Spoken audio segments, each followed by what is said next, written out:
2021 is finally at an end. Thank God. As we do every year, we're going to reflect on this year for the channel and discuss our accomplishments, our shortcomings, the community, and a bunch of other stuff. Let's begin.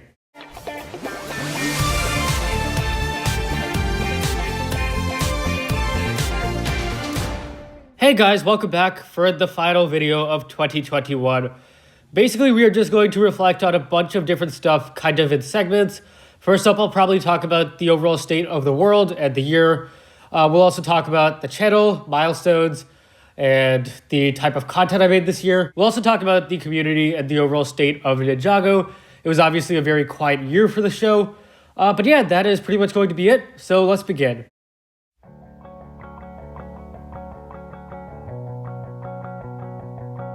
This year is basically a sequel to 2020. The pandemic is still very much a problem, and this year there's also variants. We saw Delta earlier this year. Now we are starting to see the Omicron variant, which is looking really, really bad. On the bright side, there are vaccines. These weren't technically introduced last year, but this year they have been much more widespread. So that's been good. There's also boosters to fight against the variants, and I just got mine yesterday at the time of recording this, and can't say it feels good, but it's definitely good that we have these. Here in America, things have been about the same. On January 6th, a mob stormed the US Capitol. Also, we have a new president, which is definitely a big change for this year. And then a lot of schools reopened around the world. I myself went back to school in September. Virtual learning really sucked, so it's definitely been nice to see people again. I just really hope we don't go back to virtual learning again next year. So yeah, that's been this year. I also got my in-person job as a karate instructor back, so that was nice too. I'd say for me, my favorite time of this year was October, November. Least favorite, May, June. Very boring months. But again, it's been a horrible year for a lot of people. As I said, more or less just 2020 part 2. Hopefully in 2022, we see things start to move in the right direction. So yeah, we'll just have to see.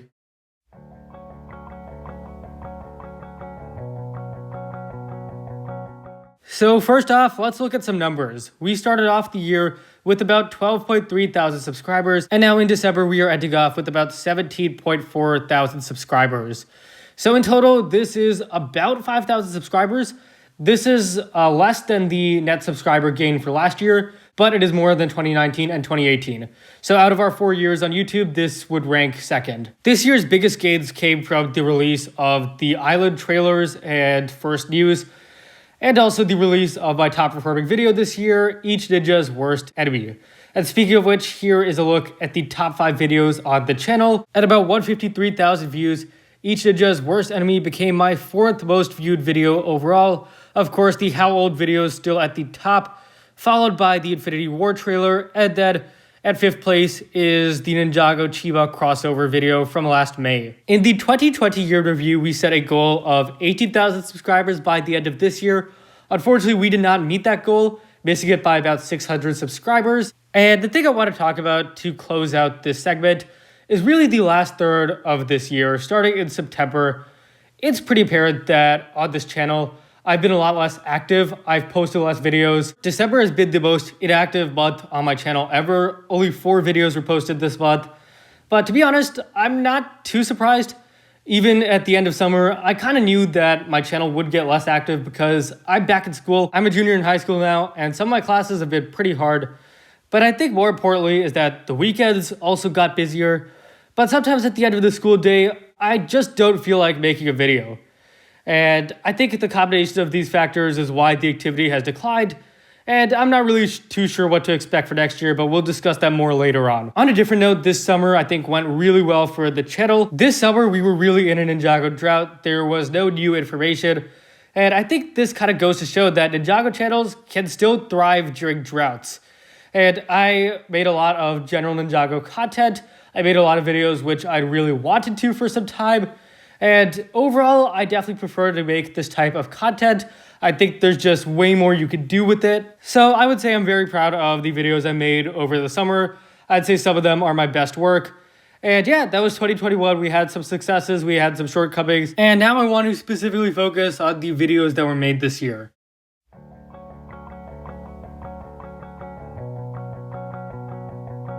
This year we started off with the Ninjago 10-year anniversary special, which for me was an analysis of the show's journey and releasing it 8 parts in the lead up to the big day. This was all actually recorded last year, but it did come out this year.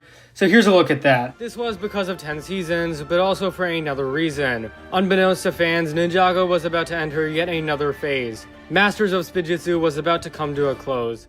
Of course, episode reviews were still a part of this year, but I'm not really going to talk about it here because I don't have too much to say about that. This year, YouTube Shorts became a thing. I made some. Mine aren't officially labeled as shorts on this website because they weren't filmed vertically with the camera, but still I call them shorts even if they aren't officially. I made 6 this year, a surprising fact short about each ninja. The fact here is that for most of the series, from the pilots to season 11, at any moment, there were actually 2 Zanes in existence. So when he was heroically unlocking his true potential, there was an evil Zane in the Never. As I mentioned, this summer I made a lot of general content, but one thing I really started to do this year is I started using video clips as opposed to still images. This was something I started to do regularly this year, of course, not in every single video, but in a lot of general content videos. For example, Crux is the reason Kai did not have a normal upbringing and did not see his parents until several years later. And see, it was just Crux who did this, not his brother. I also feel like I improved my thumbnails this year. I especially tried to use effects with the text as opposed to just flat colors. And lastly, collaborations. This year I did a total of 4. And as for collaborations next year, we'll just see. I don't really have any goals or expectations with that, but yeah, we'll just see. And that's about it for this segment.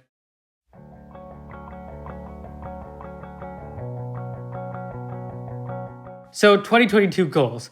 Being realistic, I think next year is going to be a pretty busy year, not just in the spring and fall, but also during the summer, especially with possible college visits. I think it's going to be really hard to say how next year is going to be for the channel. I know last year, in last year's year in review, I had a lot of concrete plans and goals for 2021, a lot of which I never ended up doing, but that's besides the point. But for this year in review, we're going to be looking at a lot more vague, general, basic ideas. To start with, activity. Again, this was a very inactive month for the channel, so I'm going to say in the future, I would hope to upload 1 to 2 times a week, and hopefully not go, like 3 weeks without uploading like we did this month. In terms of subscribers, 20,000 would definitely be nice.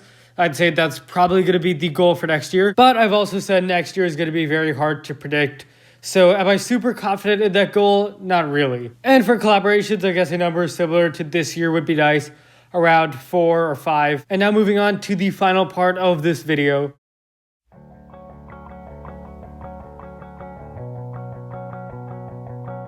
Last but definitely least is going to be the community. Yeah, the Ninjago community is really not that good. And this isn't really to say that individuals are bad, but just overall the climate, not great. Despite that, there was some good though. In April, a group of fans released the Ninjago 10 Years of Spijitzu documentary, which interviewed a lot of cast members and creators. Overall, a very well-made documentary. On the flip side, also around the same time, the drama with Albrecht Studios intensified, and a lot of rant videos were made. I myself made a few on my second channel, and he lost like 100 subscribers from this. Of course, the drama eventually blew over and he regained his subscribers. It also was definitely an abnormal year for Ninjago. In January, people celebrated the 10th anniversary. People even got it trending on Twitter. In February and March came the island. A lot of people on YouTube really seemed to hate it. Otherwise, though, I think people thought it was all right or liked it. Of course, there was also that whole season 14 versus season 15 debate about whether the island is a special or season. Really, really stupid stuff. We also got the legacy shorts. Some were liked, some were disliked. As for Seabound, though, this was something that pretty much everyone, or really a lot of people, really loved. It's definitely one of those seasons that's going to go down as a very iconic season. Overall, I loved it. There were a lot of setups for the next season as well. But as for the rest of the year, it was pretty dry. We really didn't get a lot of Ninjago news after Seabound.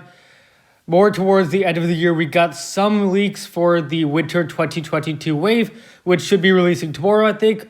Personally, this news to me isn't super exciting because it doesn't really seem like it's tied to the show. Even beyond that, these sets, in my opinion, just aren't super interesting.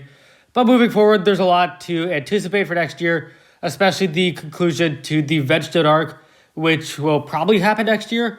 But yeah, that was a look at 2021 for Ninjago and the community. And overall, it's been a pretty good 4th year here on YouTube. As we close out, I want to thank you, the viewer, whoever you may be, for watching this video. Your support in any way is always appreciated. It really does keep this channel going. So again, huge thank you. And that closes out my 4th year here on YouTube. Thank you guys so much for watching. If you enjoyed, please leave a like, subscribe, share with anyone and everyone you know. I wish you all the best in 2022, and I hope you have a fantastic new year.